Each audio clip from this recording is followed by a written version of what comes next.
तो बेंगलोर के ट्रैफ़िक से निकलकर इस बार हमने नंदी हिल्स जाने को प्लान किया। यूजुअली यहाँ जाने के लिए रास्ता बहुत ट्रैफ़िक से फुल होता है, लेकिन इस बार हमको रास्ता बहुत ही शानदार मिला। यहाँ कोई ट्रैफ़िक नहीं मिला due to some strikes going on over there. So जब आप जाते हैं इसके प्यारे से रास्ते से तो आपको बिल्कुल ये एहसास नहीं होता है कि आप अपनी मंजिल तक कब पहुँचने वाले हैं, क्योंकि रास्ते ही इतने अच्छे थे। मेरी तो वाइब्स मैच हो रही थी यहाँ पे। आप भी चेक कर लेना आपकी हो रही है या नहीं। इसके बाद ये देखो, हम आ पहुँचे हैं नंदी हिल्स। ये है इसका एंट्रेंस गेट। जब आप यहाँ पे एंट्री लेते हो तो आपको कुछ 30 रुपीज़ का कोई टिकट जो है ख़रीदना होता है, और उसके बाद इसके योगानंदेश्वर स्वामी टेम्पल पे आप एंट्री लेते हो। इस मंदिर में जैसे ही मैंने एंट्री लिया, इतना पॉजिटिव फील हो रहा था कि मैं क्या बताऊँ। यहाँ पे पॉजिटिविटी बहुत ज़्यादा आपको फील होगी, और यहाँ पे जब आप जाएंगे तो आप देखेंगे कि एक और छोटा सा मंदिर था जिसका नाम था श्री योगानंदेश्वर स्वामी टेम्पल। इसकी एंट्री जब आप लेते हैं, यहाँ पे आपको कुछ पूजा पाठ करते हुए भी पंडित मिलेंगे। हाँ, यहाँ पे एक नवग्रह टेम्पल के भी हमने दर्शन किए। यूजुअली साउथ के मंदिरों की खासियत ये है कि हर एक मंदिर में हमेशा आपको नवग्रह मंदिर के भी दर्शन होते ही हैं। फिर हमने इस छोटे से नाग देवता के मंदिर के भी दर्शन किए। आफ्टर दैट यहीं पे बनी हुई एक छोटी सी बावड़ी में हमने एंट्री लिया।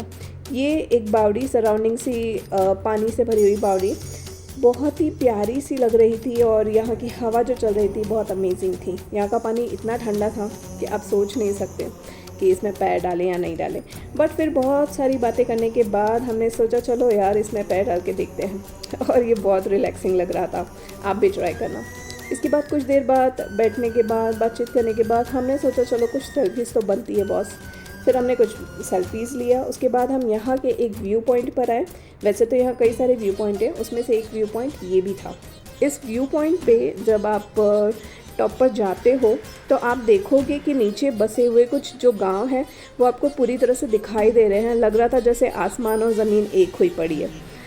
काफ़ी खूबसूरत लग रही थी, इसके नज़ारे अद्भुत थे। वचरह से या अद्भुत थे। उसके बाद हम लोगों ने यहाँ से निकलकर आदियोगी शिव टेम्पल जाने का सोचा। यहाँ पे कुछ जो क्लिक्स मैंने लिए थे वो भी मैंने कुछ ऐड किए हैं। अच्छा, यहाँ के रास्ते आपको इतने खूबसूरत लगेंगे कि आपको लगेगा ही नहीं कि कहीं पे कोई खड्डा है या कुछ है, क्योंकि कर्नाटका गवर्नमेंट ने सच में क्या तो रोड बना रखे हैं, शानदार।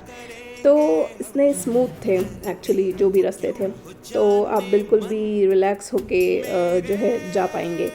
शिव टेम्पल स्टैच्यू जो कि ईशा फाउंडेशन द्वारा निर्मित है, वहाँ जाने का हमने सोचा। यहाँ पे कुछ वाइट पॉन्ड्स भी बने हुए हैं रास्ते में जो बहुत ही आकर्षक, ऐसा लगता है जैसे आप लेह लद्दाख आ चुके हो। उसके बाद आप देख सकते हैं ये है भगवान शिव का स्टैच्यू, आदि योगी शिव स्टैच्यू जिसे हम बोलते हैं। आप देखना कहीं आपकी आंखों में आंसू ना आ जाए इसे देखकर, क्योंकि मेरे तो आ गए थे, क्योंकि ये इतना वाइब मैच करवाता है आपकी, इतनी पॉजिटिव फील कराता है आपको लगता है जैसे आपके सामने सच में भगवान ही हैं, और ये इतने विशाल थे जैसे कि ये पूरे आसमान में बसे हुए हैं। ऐसा फील होता है आपको जब आप उन्हें देखते हैं, और आप घंटों से बस निहारते रहिए, आपकी नज़रें वहाँ से हट ही नहीं पाएगी, ऐसा लगता है। फिर वापसी में जब हमने घर जाने का सोचा तो फिर से हमने देखा कि वाइट पॉइंट्स, कुछ छोटे छोटे ब्यूटीफुल वाइट पॉइंट्स जो वाइट रॉक से सराउंडिंग थे, बहुत अच्छे लगे।